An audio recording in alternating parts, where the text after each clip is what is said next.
If you are in the adult industry or dating someone who is, you already know that it's not your average 9 to 5. It's not for everyone, and you have to be intentional about how you handle relationships. I have been in this industry for many years, and I've seen what keeps relationships together and what makes them fall apart. So today I am sharing what you absolutely must do if you want your relationship in the adult industry to work.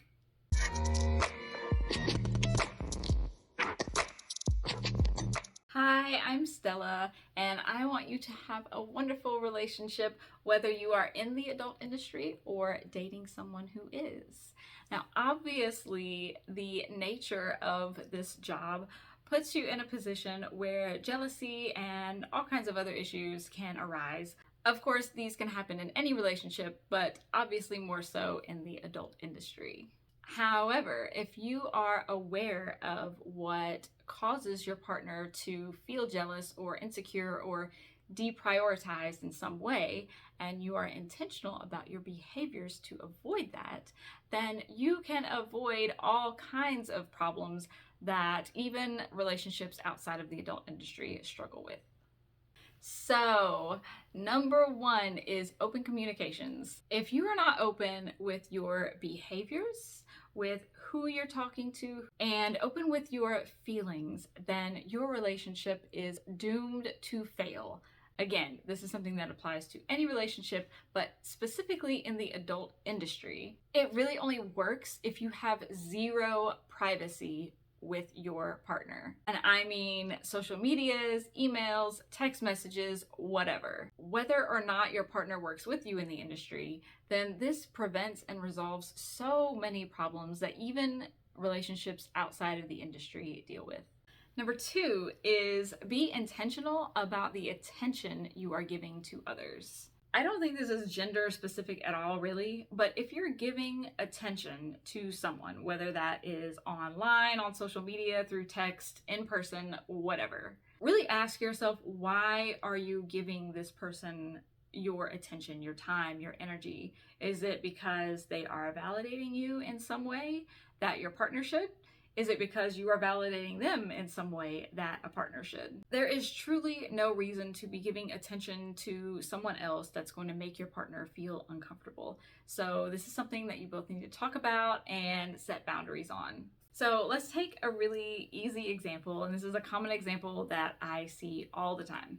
If you are liking social media, pictures, posts, whatever, there's a difference in the way you may see it and the way the person receiving your likes and attention may receive it. And then there's also the way your partner sees it. So for example, if you both work in the industry and you are liking or commenting on other industry workers' posts, and you don't have some other sort of personal relationship with these people, you are just doing it in support because that's kind of what we do, then you both might be okay with that. However, if you are liking social media posts of maybe your other coworkers at a day job or people that you claim to be just friends with, then ask yourself why you are doing that. And honestly, ask yourself what the other person is likely thinking about the likes or the attention you're giving them, the text messages you're sending them,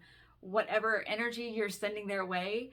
Think about how they are taking it. They're likely thinking, oh, that person's giving me attention. And then your partner sees that and she thinks, why are you giving them attention? So it just creates this mess that you probably don't want to get into. So again, here it's important to talk about what makes you uncomfortable, what you're okay with, what you're not okay with. And then you have to stick to that. Once you break those boundaries, once you break that trust, break that bubble that you guys are creating for your relationship, it's difficult to get it back. So the best way to handle it is to talk about it beforehand, agree upon a way to handle social media and texting other people, and then absolutely stick to that. If there's some reason why you can't stick to that, then you need to bring that up to your partner ASAP. Do not wait.